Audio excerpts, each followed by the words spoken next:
All right, thanks so much. Good to be here with everybody. My name's Ryan. I'm an alcoholic.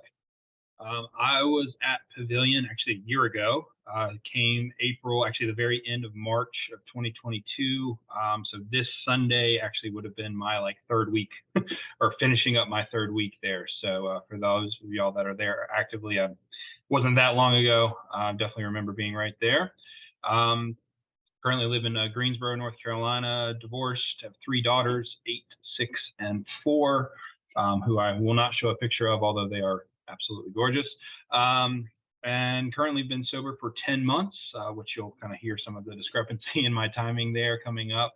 But yeah, so very happy to be here. Like I said, I definitely remember sitting through these Sunday night meetings, and hopefully we'll keep it as somewhat as engaging and easy to sit through, because I know not always is the most fun thing to do at the end of your week before you start on Monday. But yeah, so just happy to share my story, and if there's any questions at the end or anything like that, always happy to connect and do what we can. So won't go back too far, but when I growing up, honestly lived in a really good home.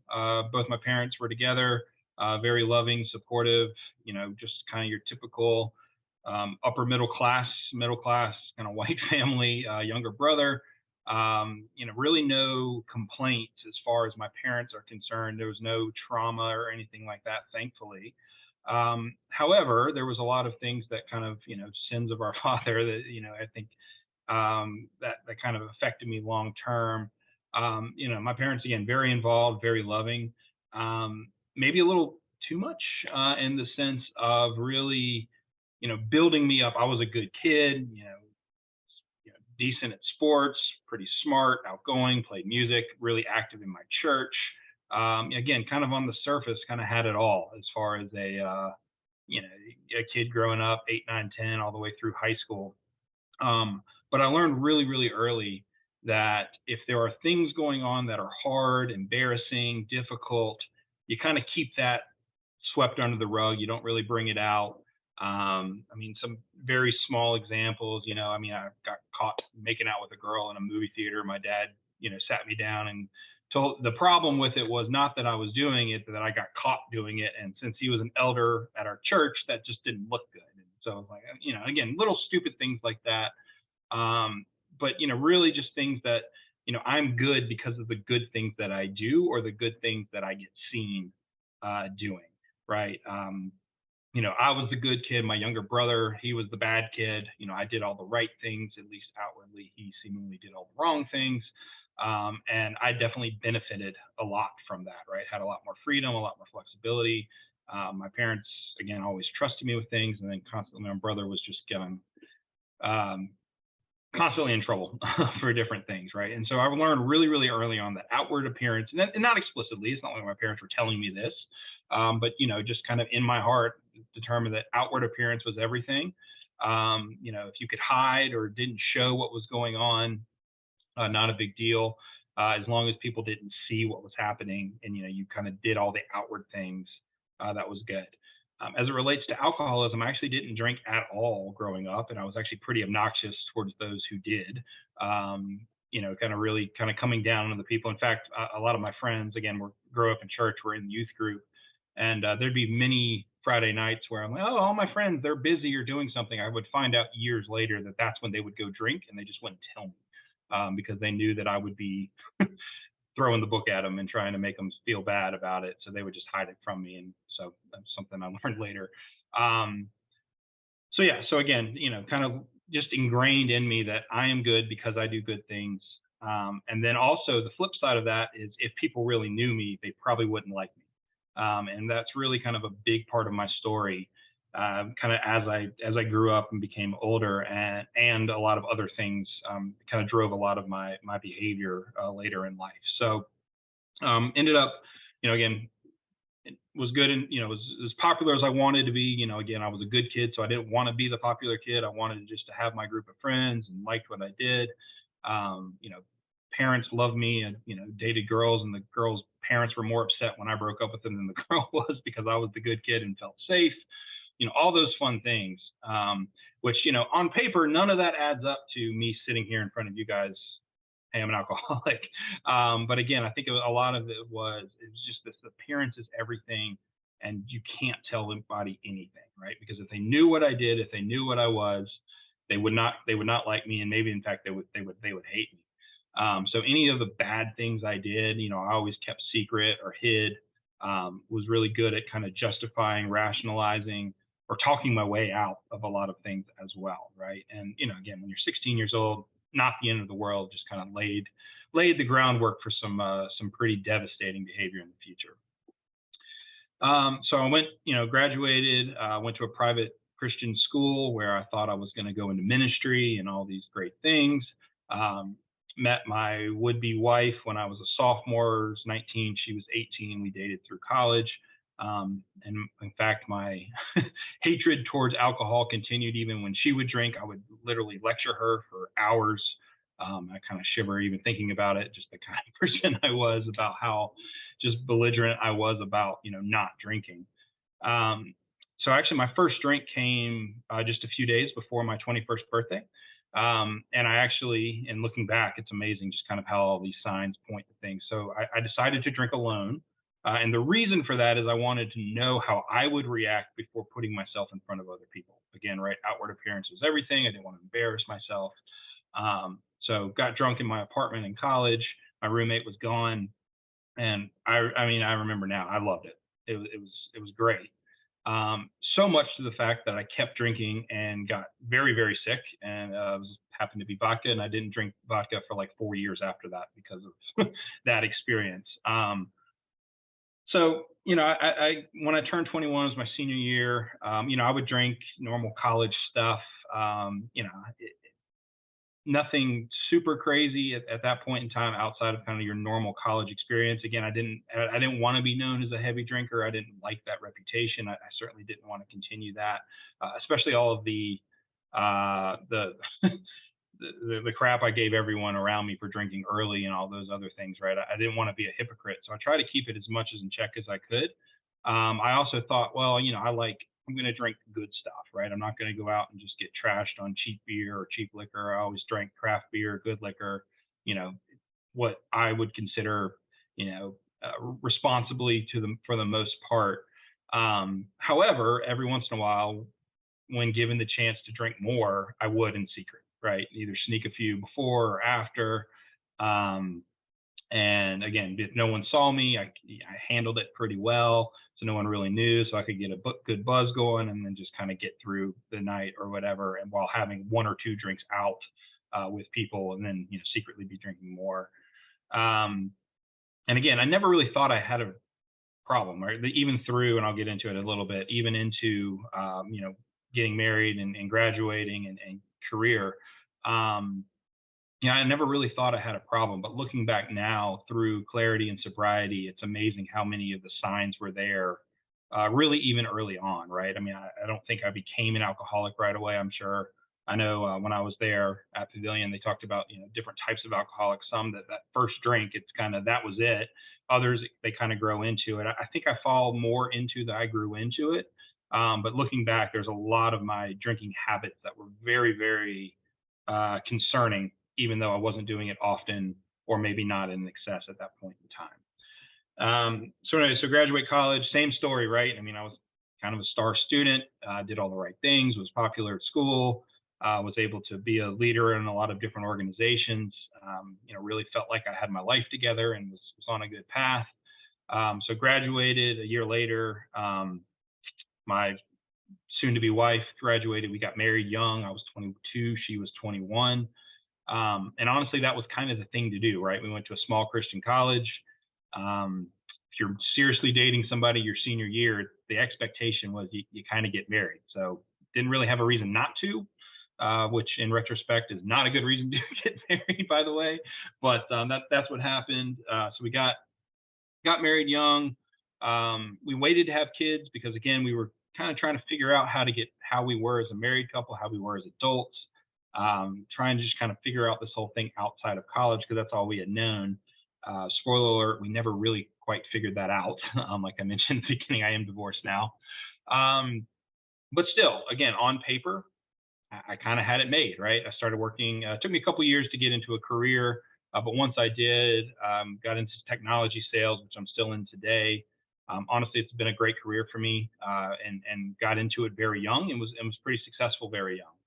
Um, so once we did have children, had our two daughters pretty quickly when we wanted to. Again, two daughters, beautiful girls, had a beautiful wife, everything on the surface.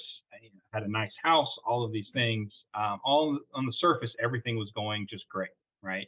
I had a couple of really close friends, although I didn't quite share my deepest, darkest things with them. In fact, I didn't share hardly anything with them other than, things that I felt was safe to share without a lot of judgment, and continue to carry this. Oh my God, if you really knew me, if you knew what I really thought, if you knew what I did behind closed doors, you would want nothing to do with me, right? So let me just present. Fortunately, I had this great life that I could present, wonderful things that I could point to and show that why I was so happy and all these things. But the reality was I wasn't happy. And a lot of it was because I wasn't allowing myself to really feel. Anytime I felt a negative emotion, anytime I felt sad, anytime I felt mad, it was, oh, you can't feel that way. That's not good. So I would start to mask it in a lot of different ways. Oftentimes that was alcohol. But again, I had a wife and kids, so I couldn't drink all the time, because they would know, and I couldn't let anyone know, not even my family. Unfortunately, I started to mask it in other ways, some very unhealthy ways. Things I'm not necessarily going to get into here, but just acting outside of my marriage, things that were again, I could justify. Oh, it's not really cheating because of X, Y, and Z. No one's going to know. I'm keeping this from my wife so we can keep on, keep our family together. If I do these things, then I'll stay together with her and everything will be fine. And again, I think, a lot of those threads from childhood are starting to really materialize inside of me, in ways that I could justify and rationalize with the best of them. But again, looking back, just became very, very toxic, in a lot of different ways. So, like I said, for my drinking, it was mostly kept in check because, I lived with my wife and children, and, it's hard to hide drunk, as I'm sure we all know.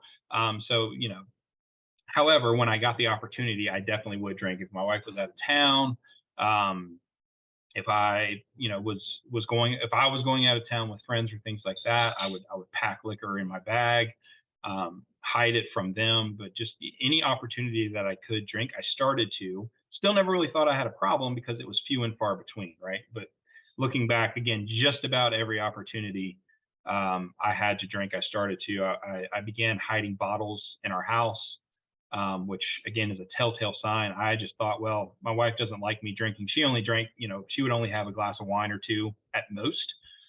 So anytime I would drink more than that, she would say, oh, you're drinking too much or it's a problem. Even though I could hold my alcohol pretty well, I wouldn't show signs of intoxication. So it was simply the fact that she told me that that was too much made me know that I couldn't drink very much in front of her. And then I certainly, if I ever were to drink a lot, I definitely had to hide it. So, hiding bottles around the house.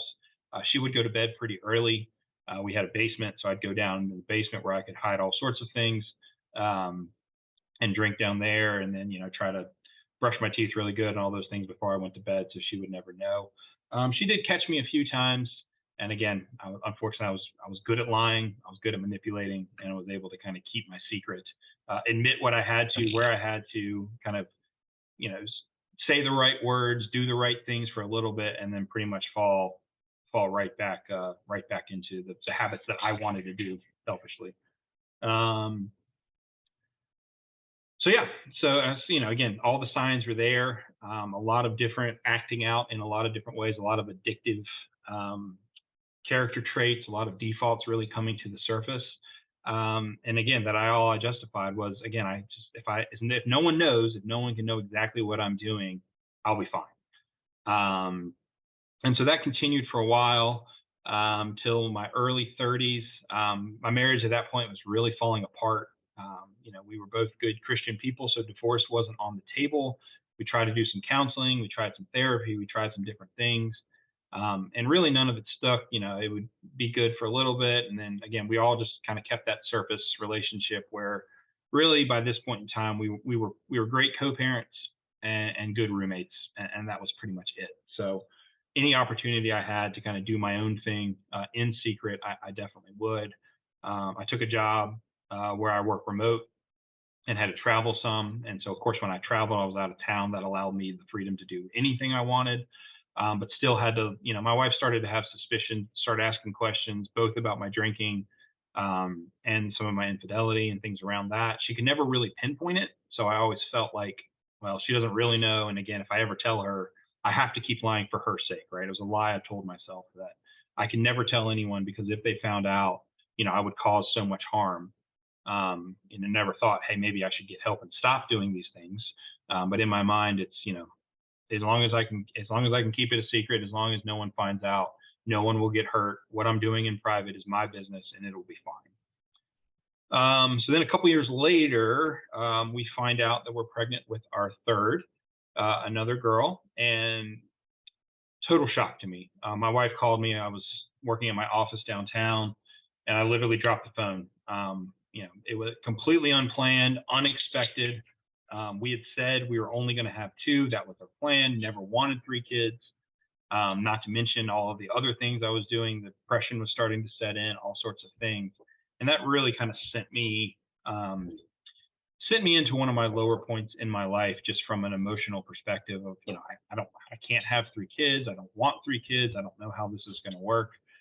Before anyone's worried, she was born. It was kind of miraculous and all the sorts of things. Happy to share that story at another time because I could talk about that for 30 minutes alone. But she was born, she was here. And of course now, can't imagine my life without her. But at that moment, especially that 9 months of my wife's pregnancy, I was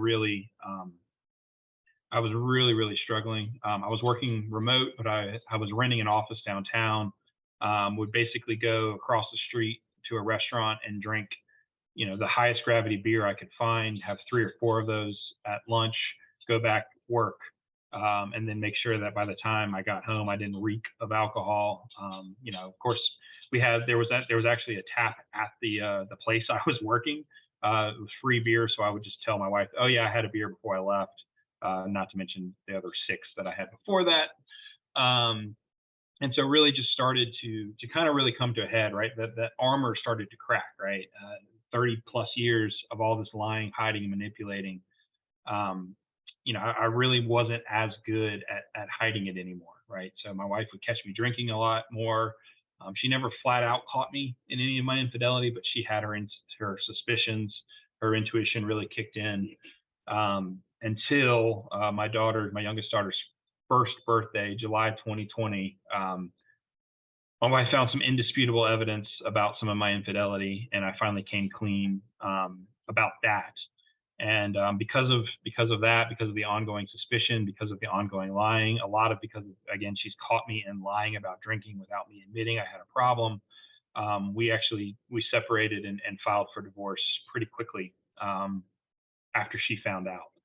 And that's really when the guardrails really came off for me. Again, so it was, my infidelity was out there, right? And that was kind of public. There was no hiding that. So I, willingly admitted that if it's going to be out there, I might as well embrace it. Sought some help in some different ways, really try to do all the right things, again, kind of on the surface to really kind of get through that and show that, hey, this isn't who I am. Here's the reasons why, justification, rationalization, all those things, do all the things on the surface to make me kind of look good, to either, get my marriage back, which wasn't going to happen, or at least save face with my community. Right. A lot of that, some of that was sincere for sure. But at the same time, my drinking really, really ramped up. Right. Again, the guardrails were off. I was living alone. I could drink anytime I wanted to. I worked from home. I had custody of my kids at the beginning only like on Saturdays. And so I could hold it together enough to not drink on Saturday while I had them, but pretty much started to be daily drinking, at least at the beginning, right? Oftentimes in excess, but not all the time. And I thought, well, of course I'm sad, I'm depressed, my marriage and my life just blew up. So why shouldn't I be drinking, right? It's okay. I've never had a problem with alcohol before, at least in my own mind, so it won't be a big deal.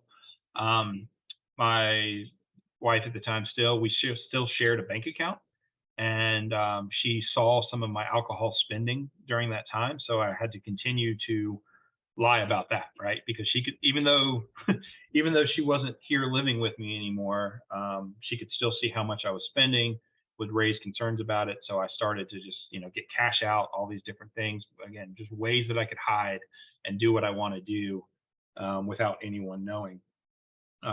Finally, we did get, divorced, separated. Everything was individual, and by that point in time, it was pretty much free reign.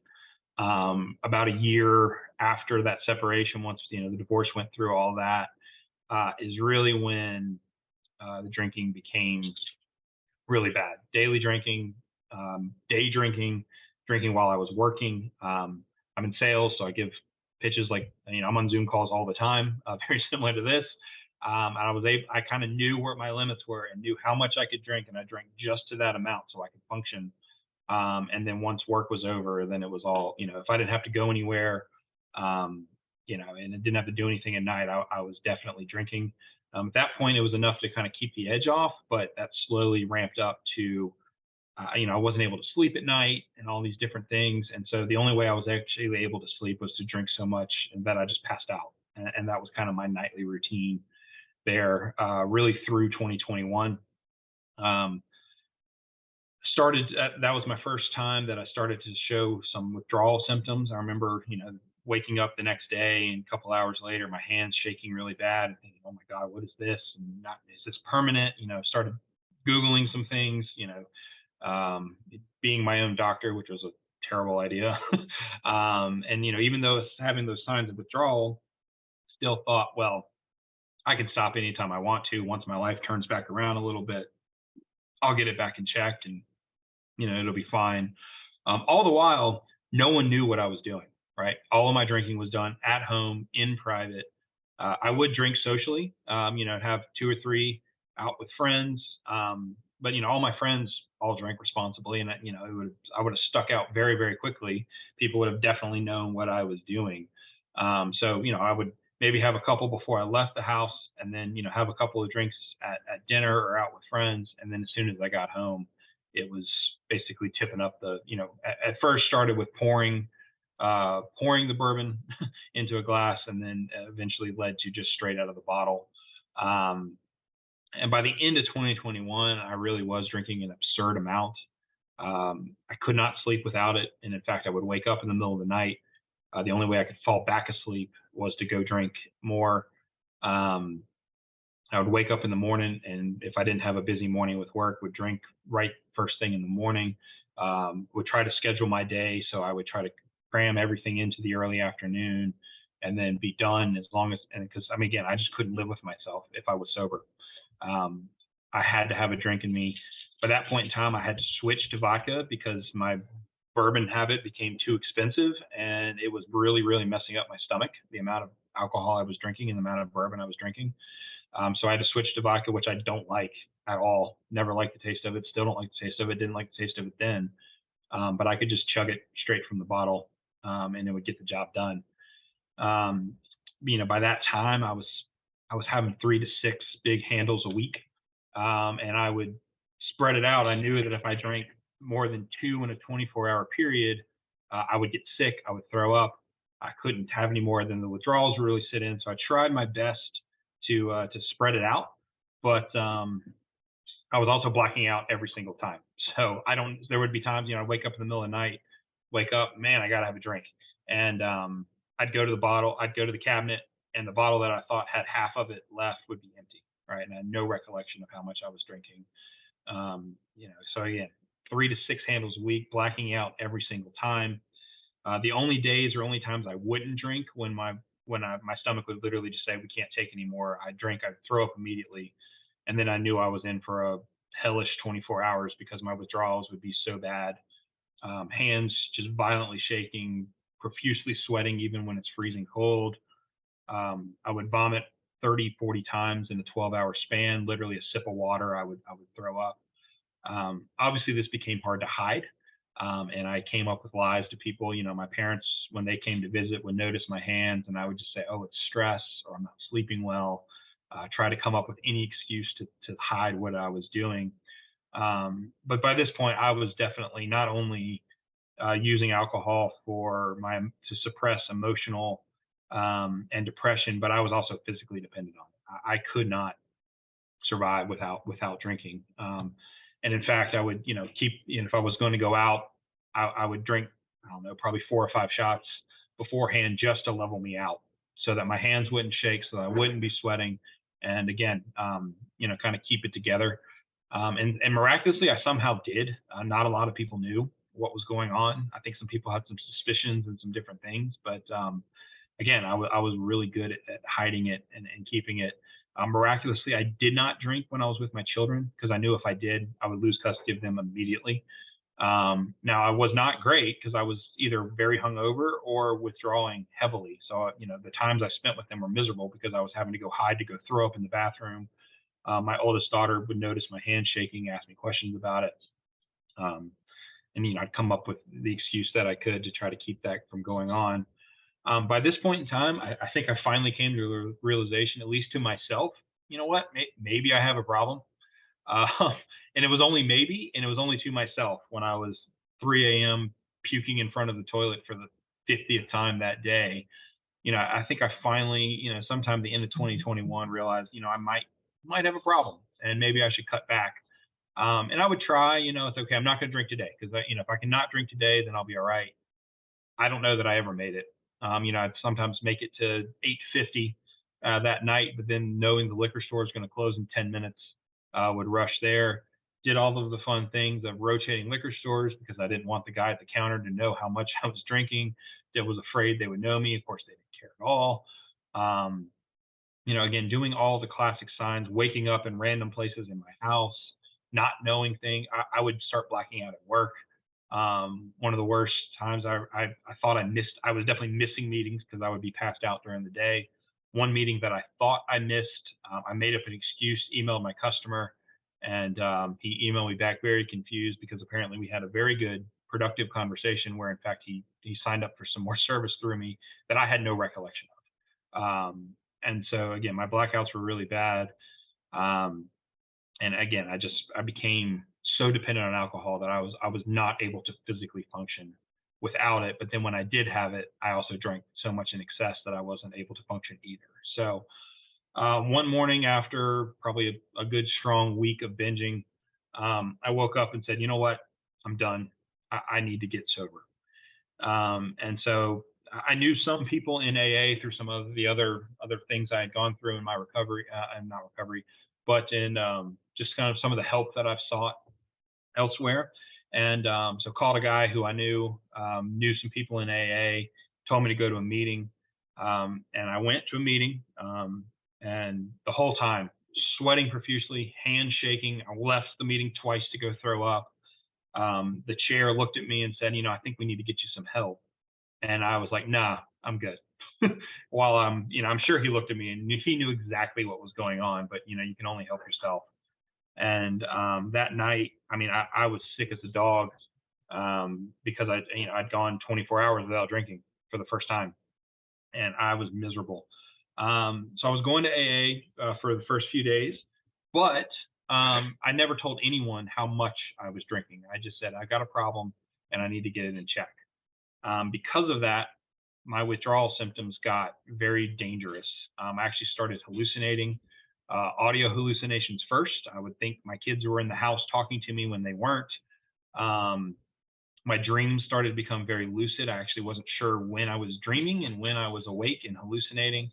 And then about halfway through that week, the hallucinations became very lucid, visual, audio, got very confused. I would read and again, be my own doctor and think, well, it's okay. But remember, I was drinking, gallons of alcohol a week and then stopping cold turkey. So one night that week, I was hallucinating really bad. I actually thought my entire ex-wife's family was in my house and they were like having some intervention about not about my drinking, but just about what I had done to their daughter. And it was a pretty gruesome kind of hallucination. I called my buddy 2:00 in the morning and said, hey, I've got a house full of people and I need you to come and get me. there wasn't a soul in my house. I was completely by myself, hallucinating it all. The withdrawals got really bad. He came, took me to the hospital, thankfully.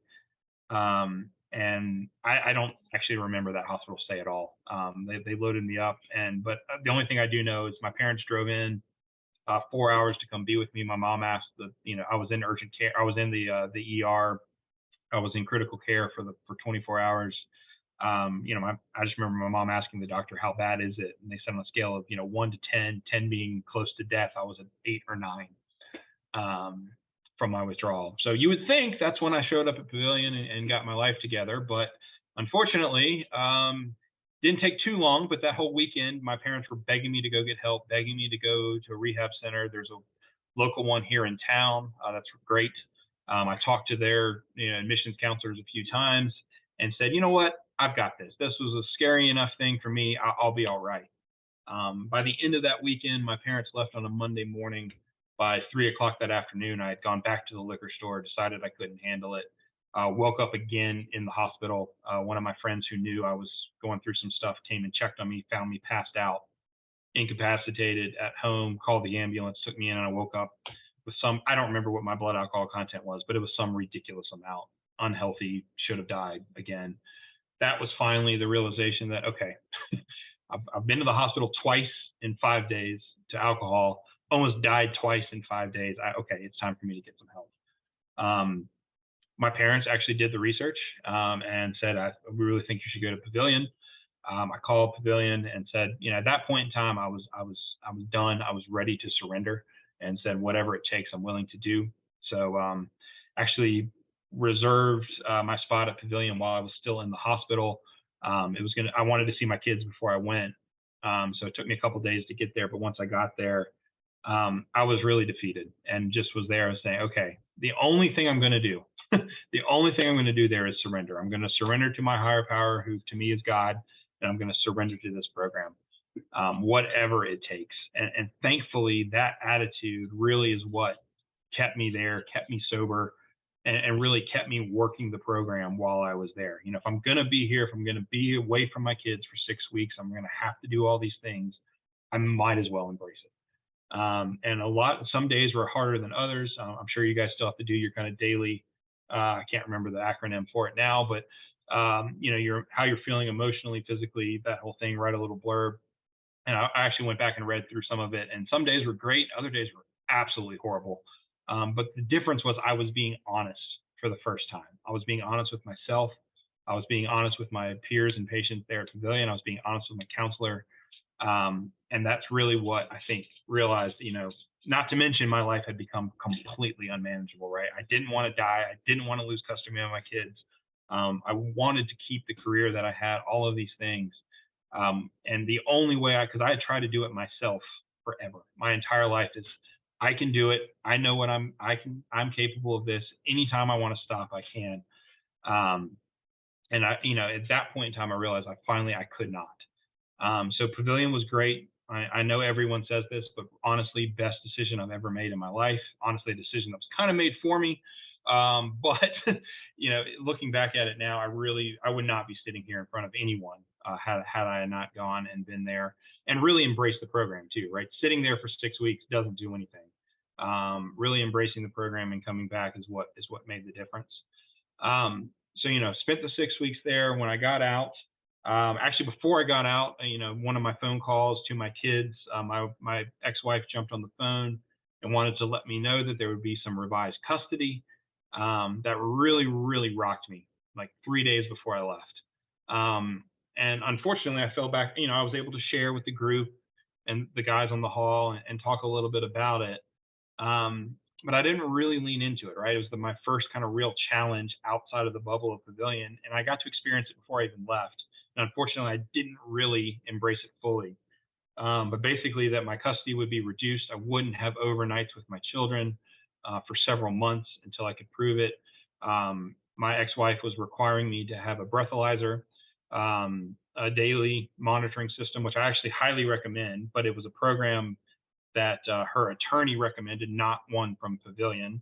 And so I was going to have to blow into this thing 3 times a day. If it ever once failed, I would lose custody of my kids.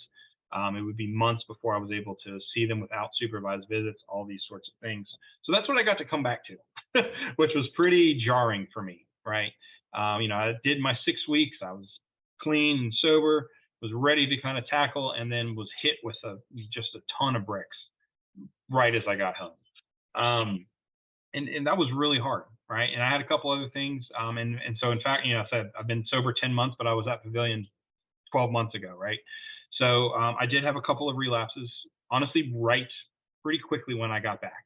I remember the thing that ultimately set me off was the dumbest thing ever. I went to go to the eye doctor to get new contacts, and they told me my insurance had changed and I'd have to pay the $1,000 or whatever it is to get contacts without insurance. And I was driving home. I had a sponsor at this point in time. I was in AA. I was doing all the right things. I was in an early recovery group through the treatment center here. So I had all the tools at my disposal. And instead of using those tools, instead of making a phone call, on my way home, I can take a right to go to my neighborhood, or I can go straight to the liquor store.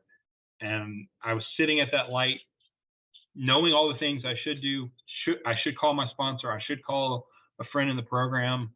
I should write a gratitude list. I should do all these things. And instead, I just drove straight through that light. Will remember it for the rest of my life, just making that decision of I'm driving straight and not turning right. And I was pretty defeated, right? I was like, well, I'm only going to buy the small bottle of alcohol this time, not the big one. And I'll just drink a little bit, just enough to keep me, kind of take my mind off, take the edge off. And, I've been through 6 weeks. I don't want to start over and all these things. I'm just going to have a little bit.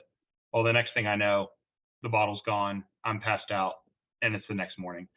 Woke up feeling just absolutely defeated. Like, oh my God, I've wasted $30,000. I've wasted 6 weeks of my life. Like, I am the biggest failure ever. And then through the grace of God, through the program, I woke up, kind of got my senses together, and I called my sponsor, and told him what had happened. Full-fledged, everything. And the first thing he said to me was, "I'm so glad you called." And that just shattered, in the best way possible, all of these things. If someone really knew, if people knew what was going on, I had just come out, I was on fire for this rehab, and I was going to do all these things. And, it may have been a week of being home. I drank again. And for him to say, "I'm so glad you called, you did the right thing." It was an amazing thing. And was able to kind of get back into it. Unfortunately, that wasn't my last relapse. My breathalyzer was coming. I knew it was coming. And honestly, in a really just selfish move, I said, I'm going to drink one more time before the breathalyzer comes. So it's the last time I'm going to be able to get away with it. And did the same thing, woke up the next morning and thought, oh my God, what have I done? Like, this was the dumbest mistake I've ever made. And my sponsor wasn't quite as accommodating this time. He still said the right things, but he was a little, showed me some tough love, which I really needed at that point in time. He didn't fire me as a sponsee, which I learned later was a very real possibility, having so many two relapses in such a short amount of time, especially after, claiming all the right things. But he showed me some tough love, and I really kind of started to get it together. Really leaned into the program. For me, AA was the answer. The 12 steps that Pavillon showed me and got going, the AA meetings we were having there, I actually really enjoyed them. We had a really good group of guys that we were really able to really share and kind of show what a good AA meeting could look like. So I got back into it. Went to a bunch of different AA meetings, and the one thing I can say is not every AA meeting is for every person, right? So I went to a lot of AA meetings and left thinking, this ain't it. And there's nothing wrong with the meeting. It was a great meeting for those who were there, but it wasn't for me. And so finding a home group, and for me, it's a group that meets every day at 8 a.m. Those were my people. And I just felt comfortable sharing there. When people shared, I could really relate. And that's really what kind of got me onto the path of true recovery. Pavillon jump-started it, gave me the tools, gave me the motivation.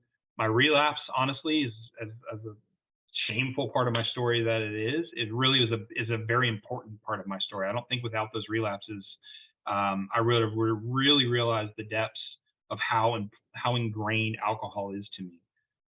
So by being able to kind of get out of that, find a true home group, really find a community of people in AA that you can call up. They share all the time, and it could not be any more true, right? The relapse doesn't start when you pick up the drink. The relapse starts when you start, the feelings come in. For me, it's when I'm angry, when I'm sad, when I'm tired, when I'm bored, when I'm lonely, right? Just picking up the phone and just speaking these things into existence, right? It was so weird for me to be like, yeah, how's it going? Oh, I'm always great. Well, how's it going today? Honestly, not great. I'm kind of lonely. I'm kind of bored. I'm kind of sad. I'm not going to do anything about it, but I want to express those feelings. And by me being able to just speak those into existence to another human being, it took the power away from it. And the times that before it would go straight to a bottle. I don't want to feel this. Let me drink. Now I still don't want to feel this. Let me go talk to somebody. And it's so simple. And hearing it a year ago, I probably would have thought you were crazy. I thought I was crazy for that. That was the solution. But for me, that has been the solution. Picking up the phone, being honest, letting people know, when you're not doing great, doesn't mean you're necessarily about to go pick up a drink.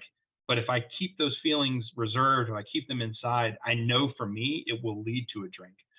So by really being able to kind of step up and say those things very quickly has been great. I know we're running out of time, so a couple of things just I want to say.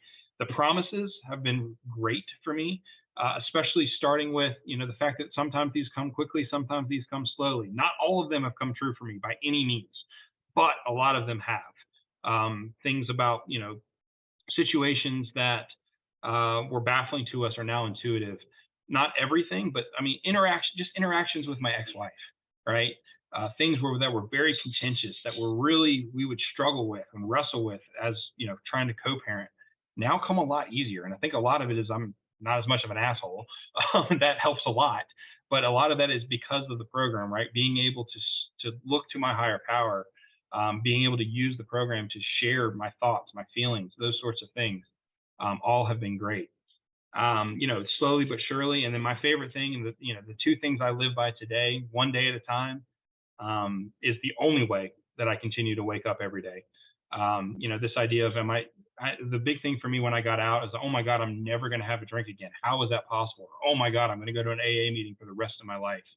And my sponsor, I was complaining to my sponsor about it. He told me one day, he's like, okay, so what? What's the big deal? What are you going to do today? I was like, go to an AA meeting. Like, what are you going to do tomorrow? Go to an AA meeting. Great. Worry about that. And that would just relieve such a burden from me of, I'm not worried about not drinking for the rest of my life. I'm not worried about drinking today. And that's really was allowed me to kind of take that huge burden, this idea of, oh my God, how could I ever do that? Of course I don't want to, but if it's not possible, I know I cannot drink today. And sometimes it was, I know I cannot drink for the next 5 minutes. I know I cannot get in my car and drive to the liquor store. Those are the sorts of things that really have kept me sober. And even today, there are moments I'll call, it's a nice day out, and it's like, man, a beer on the back deck sounds great. No, it doesn't. Come on, think about it. Play the tape, call your sponsor. Doesn't mean you're about to fall off the ledge, but you have to be honest with yourself. You have to be honest to say, I am an alcoholic. I will always be an alcoholic, and this is a disease that I carry with me. And left unchecked, I will fall right back to where I was. And that's not depressing to me. That's actually super encouraging to me. That there is the disease, but there's also the cure that I can take every single day. And if I do those little simple things every day, I know I can stay sober. And my life today, honestly, I'm living my best life. I'm healthier than I've ever been. I truly understand serenity for the first time. I truly understand peace. These are things that I always said, but were never real. And so today I can, my life isn't perfect. I still have many struggles. I still have custody battles with my wife ex-wife over kids. I still struggle with work and all these different things, but I know that I don't have to pick up a drink. I don't have to do some crazy outlandish activity that's harmful to my health to get through it. So I think that's about it. I know I probably went over time a little bit, but thanks for listening to me and appreciate the opportunity here to speak.